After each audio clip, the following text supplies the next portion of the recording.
धर्म के आधार पर क्या इस देश में आरक्षण की साजिश की जा रही है, या फिर यह मुद्दा महज सियासी मुद्दा है जिसे चुनावी सीजन में जोर शोर से उठाया जा रहा है, या फिर यह एक ऐसा मुद्दा है जिस पर कोई बात करने को तैयार नहीं। इंडिया बोल रहा है मैं बात धर्म के आधार पर आरक्षण को लेकर छिड़े महासंग्राम की।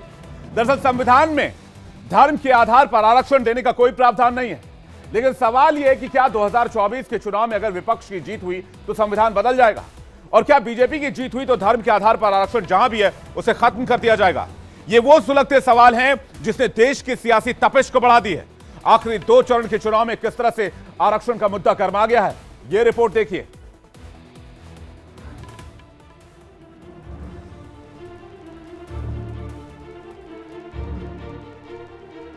मुस्लिम आरक्षण पर देश में सियासत गर्म है। ओबीसी आरक्षण का मामला इस लोकसभा चुनाव का मुख्य मुद्दा बन गया। एनडीए और इंडिया गठबंधन दोनों ही इसे हथियार बनाने में लगे हैं और सवाल उठ रहे हैं कि क्या इंडिया गठबंधन की सरकार बन जाएगी तो संविधान बदलकर मुस्लिमों को आरक्षण दे दिया जाएगा। ये हमें मालूम है कि इस वक्त देश का मुसलमान सबसे ज्यादा पिछड़ा हुआ है। सच्चा कमेटी की रिपोर्ट ये कहती है कि दलितों से ही बदतर इसके हालात हैं, और ज़मीनी हकीकत भी है कि सिलम्स जितने हैं उसमें मेजॉरिटी मुस्लिम्स की है। गरीबी है, बेरोज़गारी है, बड़े लाचार और मजबूर कौम है ये मुस्लिम कौम इस हिंदुस्तान की। तो इसको आरक्षण देने में परेशानी क्या है? अगर इनका सोशो इकोनॉमिक स्टेटस ऊपर उठाया जाता है तो देश हित में तो होगा। देश के हित में ज़रूरी है कि मुस्लिम्स को भी आरक्षण दिया जाए।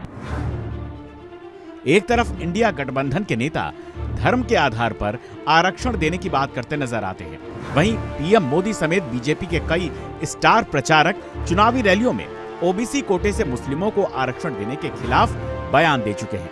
इस बीच उत्तर प्रदेश की योगी सरकार और राजस्थान की भजनलाल सरकार ने मुस्लिमों के ओबीसी आरक्षण को लेकर बड़ा फैसला किया और सूत्रों के मुताबिक 4 जून के बाद यहाँ की राज्य सरकारें मुस्लिमों को ओबीसी कोटे में दिए गए आरक्षण की समीक्षा करेंगी।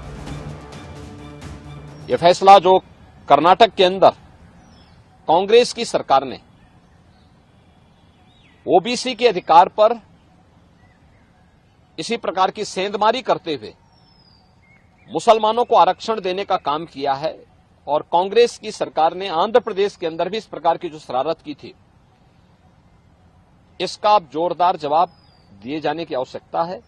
और मुझे लगता है कि किसी भी प्रकार के उस कार्य को जो असंवैधानिक हो, भारत के विभाजन की आधारशिला रखने वाला हो, भारत को कमजोर करने वाला हो, उसको कतई स्वीकार नहीं किया जाना चाहिए।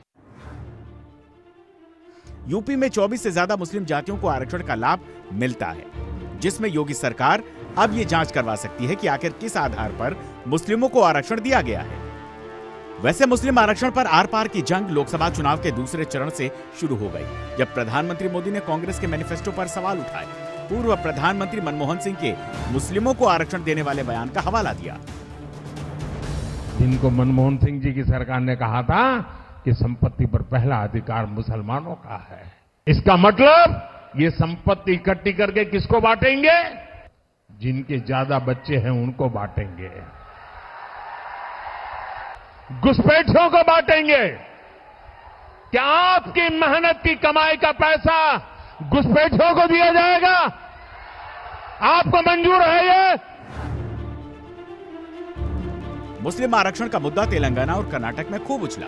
तेलंगाना में गृह मंत्री अमित शाह के फर्जी वीडियो के जरिए आरक्षण की आग को धधकाने की कोशिश की गई, तो बीजेपी ने कर्नाटक सरकार पर मुस्लिमों को आरक्षण देने का आरोप लगाया, और इसी के बाद फिर पीएम मोदी ने मंगलसूत्र और घुसपैठियों का मुद्दा उठाया। वहीं मोदी ने आज फिर धार्मिक आरक्षण का विरोध करते हुए सवाल किया, क्या ब्राह्मण बनिया परिवार में गरीब नहीं होते? आखिर उन्हें आरक्षण की जरूरत क्यों नहीं है? 8 सालों तक कांग्रेस ने सोचा ही नहीं कि सामान्य वर्ग में भी गरीब होते हैं। क्या ब्राह्मण का बेटे परिवारों में गरीब कोई होता नहीं है क्या? क्या बनिए के परिवार में कोई गरीब होता नहीं क्या? उच्च वर्ण के लोगों के समाज में गरीब लोग होते हैं कि नहीं होते? उनकी परवाह ही नहीं थी, चिंता ही नहीं थी। उनको भी आरक्षण की जरूरत है। कांग्रेस ने हमारे इन समाज को कभी सोचा नहीं। मोदी ने आकर के जिस समाज ये आरक्षण के दायरे से बाहर था, उनको बड़ा सुखी संपन्न माना जाता, उच्च माना जाता था। मैंने उनके गरीब बच्चों के लिए 10% आरक्षण किया और इस देश में कोई झगड़ा नहीं हुआ। मुस्लिम आरक्षण का जिन्न पश्चिम बंगाल में जागा। कोलकाता हाईकोर्ट के फैसले ने ममता सरकार की नींद उड़ा दी और 2010 से तुष्टीकरण का जो खेल चल रहा था वो अब देश को मालूम पड़ गया। हालांकि अब आपको बताते हैं कि आखिरकार तुष्टीकरण के आरोप लग क्यों रहे हैं, बीजेपी क्यों इसे जोर शोर से उठा रही है और एंटी बीजेपी स्टेट्स में स्थिति क्या है। मैं केरल से शुरुआत करता हूं। केरल में ओबीसी आरक्षण 30% है और मुस्लिमों को यहां नौकरी में 8% का आरक्षण है। मुस्लिमों को हायर एजुकेशन में 10% का आरक्षण है। तमिलनाडु में ओबीसी मुस्लिमों को 3.5% का आरक्षण है और मुस्लिम की 95% जातियों को इसमें कवर किया गया है। बिहार में ओबीसी आरक्षण 18% है, जबकि 73% इसमें मुसलमान, उनकी जो कैटेगरी, जो जातियां हैं, 73% उन जातियों को शामिल किया गया है। कर्नाटक में मुस्लिम आरक्षण 4% है, इसमें 2B कैटेगरी के तहत तमाम मुसलमानों को आरक्षण दिया गया है। आंध्र प्रदेश में भी 4 से 5% मुस्लिम आरक्षण देने की प्लानिंग है, लेकिन कोर्ट के आदेश की वजह से यहां पेच फंस गया है। पश्चिम बंगाल में कोर्ट ने 37 वर्गों के ओबीसी आरक्षण को रद्द कर दिया और 5 लाख ओबीसी सर्टिफिकेट सस्पेंड कर दिए। अब आपको बता दें कि देश में मुस्लिमों की 36 जातियों को केंद्रीय स्तर पर ओबीसी आरक्षण मिला हुआ है और संविधान के अनुच्छेद 16/4 में आरक्षण की व्यवस्था की गई है। लेकिन ये जो आरक्षण मिला है, ये पिछड़ेपन की वजह से मिला है।